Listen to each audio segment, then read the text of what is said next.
Welcome to another session of Speak Your Soul Sessions. This is Slept on Shay, and in today's session, it's going to be another pop culture session, and where I discuss Bridgerton Season 4. Bridgerton Season 4 is my favorite season. Besides Queen Charlotte, you can fight me. I will debate, I will argue all day long. You can leave your thoughts in the comments. And apparently, I'm not the only one who feels that way. I thought that me feeling that way and I would end up looking up the results, and a lot of people weren't going to feel that way. Apparently, this is faring as the best season thus far, and I'm going to talk about why I was so gravitated towards the season. But first, just for a backstory, how I started watching Bridgerton is funny. As we all know, lovers of the show, Bridgerton came out during the pandemic, right? And so I discovered Netflix Party with my best friends. Netflix Party, Teleparty is where you can take a streaming service and watch any show you want in real time with your friends. So it's like in a group chat, if you will. If you have a laptop, you send a link to your friends' emails, they click on the link, and you can all watch the show in real time from different locations. And I thought that, and this was the first show my friends and I watched on Netflix Party. I thought it was a wonderful idea because, you know, everybody is locked in. It's the pandemic. You can't really go outside like that. But I was like, wow, I get to watch a great show with my friends and we're all in different places. It's a new way to bond. And so one of my best friends introduced me to the show by showing me different trailers and clips. And I saw the Duke and I saw Lady Danbury, and I was like, oh, these people look fabulous. It was very interesting to me to see a show in the Regency era or some old-timey era. And I was like, wait a minute, it looks like there are Black people in power here. Apparently, what I'm learning is that in the books by Julia Quinn, there wasn't as much interracial dating in the books. I don't think people were different races, which is very interesting to me. But once Shonda Rhimes took over, there was a lot of different unique switcheroos that happened, if you will. For instance, I read that there is no successor to the new Lady Whistledown. I think that that's a unique form of creative control that did not happen in the books. So I'm glad they kind of, played around with a lot of different things. I heard that in the books as well, like Benedict, Bridgerton was not a part of the LGBTQ community. So what I take from that is that the TV adaptation of Bridgerton is made or customized, if you will, for modern day, which is very interesting to me. The books themselves were doing really well, and then the TV adaptation happened, and then now the books just shot, again to the New York Times bestsellers list. So that's really interesting. I heard that when Julia got the offer to turn Bridgerton into a TV show, like, she was super excited. She was supposed to be a doctor. She graduated from Harvard, but it's like, I'm glad she ended up being a writer, and now look at where she is today. But anyway, back to the backstory of Bridgerton really quickly. So my friends and I decided to watch Bridgerton, but my friend who introduced us only watched 10 minutes of the first season. She was in school at the time, furthering her education outside of her bachelor's degree, right? She performed stress tests now, shout out to her. But she was studying after the first 10 minutes and just never followed up on it. But me and my 3 other best friends just took it and ran with it. And we have now kept up with the tradition. We have done several Netflix parties for each season, and even within this season, we've decided to all watch it together. Well, not together this season, unfortunately, for reasons. But Oh, and one more thing. I also believe that in the books, Violet Bridgerton and Marcus Anderson never got together. So there's just a lot of differences between the books and the TV series. So also let me know if you read the books, are you disappointed in the series, or is there something that the series could have, done better, or are you here for all of the changes? And without further ado, let me get into why I believe that Bridgerton season 4, next to Queen Charlotte, is the best season of Bridgerton. So, number one, I love that this season had so many subplots. We're not just following the typical will they, won't they story, but there's the subplot of Agatha Danbury and Queen Charlotte, their friendship, the fact that Lady Danbury wants to go back to her homeland, and we see that the queen is sad because that's her best friend, that's her ace boon coon, that's her compadre, and her husband is ailing, and it's just like she'll be lonely, so she gets together a plot to let Alice Mondridge become the new lady in waiting. And I am so happy that the queen softened. She lets her friend go. We see the queen have a little more fun in the season, not be as uptight, and I am happy that she apologized to her best friend. Right? We also, of course, have the main story, the love story between Sophie and Benedict. But then there's also a lot of other ways that society's norms are challenged. Violet gets her groove back. She has tea with Marcus Anderson. And also, sadly, we have the plot of grief. John Sterling passing completely caught me off guard. And when Francesca mentioned that she has nothing and there would be no legacy, it completely broke me. Also, seeing her being examined and probed also broke me, because we know that in the Regency era, the medical practices were brutal and they lacked anesthesia. Also, what's interesting about Francesca is that it seems to me that her and Michaela, John Sterling's cousin, are going to form a love interest. Francesca mentions being completely done with the idea of marrying again. She believes that she had her one true love, and I really don't like the idea of her and Michaela together. Not because they're two women, right? It's just, I'm like, that's the cousin. The cousin you couldn't have found any other woman to be in love with. I could be wrong, but I have a strong hunch, a strong sense. It seems like that's what the series will definitely allude to. We also have the subplot of Lady Whistledown, Penelope stepping down, which I fully stand by, because creative control is important. It's like, look, you have people coming to you telling you how to write your column, it's all over. But I'm happy that Penelope will just become an author in other pursuits, that she's still going to be a writer, but she's like, look, now other people have too much control. It was better when Lady Whistledown was anonymous. My guess is that Cressida might try to be Lady Whistledown again. Comment below, please let me know who you think is going to be the Lady Whistledown, or the new Lady Whistledown. And once again, it's been said that in the book that there just wasn't another successor. So once again, this is yet another interesting plot twist.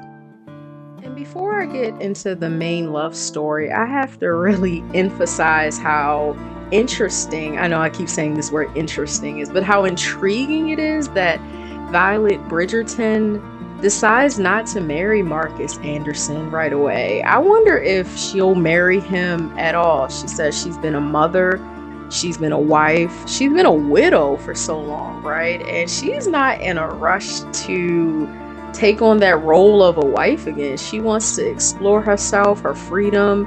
And I love when in TV shows they allow older women to be seen kind of as sex symbols, because usually when we see a lot of TV shows, the man can be as old as dirt, right?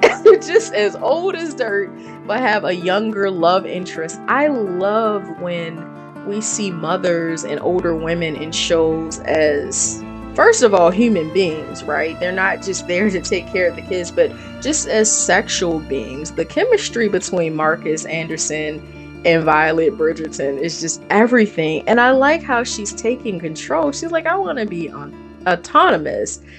She's just making it clear to herself. She made it clear to Benedict that she wants to tap into that young girl that she was right before she was trapped into a role and pushed into society. And I absolutely love that for her. But Miss Violet Bridgerton, if you don't want to marry Marcus Anderson right away, okay, but marry him eventually. There's a lot of women who would want to marry that man. Don't sleep on that. I think that they're, love story has a lot of chemistry in it, a lot of sexual attention. I love the buildup, but I also think it's sweet, gentle, and romantic. I love seeing those two on my screen. And finally, let's get into the main plot, the main love story between Sophie and Benedict. So I love that this wasn't a typical will they, won't they story where you have two hot people who hate each other, who really love each other, end up being together. There was a major barrier with the love story between Sophie and Benedict because we're dealing with classism here. So it feels as if there's real tension, which made the build-up and sexual chemistry intense and binge-worthy. It feels as if their love was earned, especially as they pull all types of tricks out of their hats. They ensure that one, Sophie isn't arrested, and then two, they're accepted by society, which brings me to a point. Correct me if I am wrong. Cressida, or the new Lady Penwood, interviewed Sophie, so I'm wondering what backstory Sophie gave the new Lady Penwood or Cressida, what lies she told to her or didn't, because she was supposed to work for her. So it makes me think, will she be the new Lady Penwood? The new Lady Whistledown. I feel as if it has to be someone who has something on people, or it could be the maid who was let go and then hired again by Lady Featherington. I'm really curious. Once again, comment below who you think the new Lady Whistledown is going to be. But anyway, so season 1 was phenomenal because it was the introduction to Bridgerton. You're introduced to this new world, which is exciting, and a lot of people love to see Reggae John on their screen. And then season 2 with Kate Sharma, the lady who plays her is absolutely gorgeous, and she ends up with Anthony Bridgerton. And the conflict there is that her sister Edwina is supposed to marry Anthony, and we do have some buildup and some tension there. However, I just felt as I absolutely loved Sophie and Benedict's chemistry more than anything else, coupled with all of these subplots that are happening. I just love when you're just biting your nails kind of every episode to see what would happen. Just in the same way, I'm referencing another show, but with Abbott Elementary, I love when Eddie and Janine finally get together. It feels like it's earned. Like this stuff is typical, right? To predict. They're eventually going to get together, right? And they're going to be together. But you're wondering how. What loops and hoops will they go through? What will they learn about each other? So this season felt as if it was the most raw and the realest. And the reason why I still put Queen Charlotte above this season is because of the discussion of mental health. As I said, in the Regency era, they just had a lot of rudimentary, brutal ways to treat people. So they used the electric shock uh, method to treat schizophrenia. So that was just painful to see. But then there is that tension between Queen Charlotte and King George. He's cold, he's icing her out, but there's a reason why. He just wants to be accepted and loved given his mental health condition.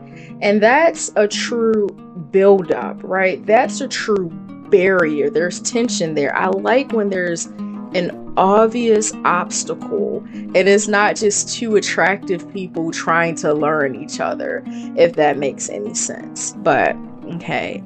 And on that note, I will close the session very soon, but let me know your thoughts below. Is there another season that you prefer? Oh, wait. One more thing. I did not talk about Penelope and Colin. So it just feels as if Penelope and Colin, yes, their conflict was, oh, we've been friends forever. Should we not? We're like family. And then Penelope, because she is, a plus-sized woman, she's dealing with her own insecurities, or someone who's more awkward or who just doesn't fit in, and she has not been accepted on the marriage mart, if you will. But still, something about their chemistry just was not there.